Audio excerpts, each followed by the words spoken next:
Hello there, brothers and sisters and dear friends. My name is Arslan Hidayat, son-in-law of Adil Mijit, who is a famous Uygur actor and comedian from East Turkestan, aka Xinjiang Uyghur Autonomous Region.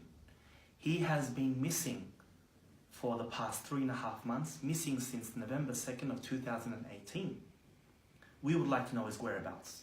Now, the Chinese government released a video of famous folk singer Adil Mijit, showing that he is alive and well.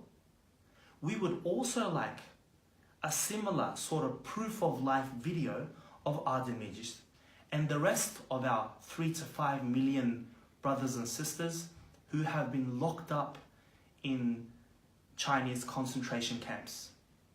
Please help spread this video and please get this message out there so that this oppression can stop. Thank you.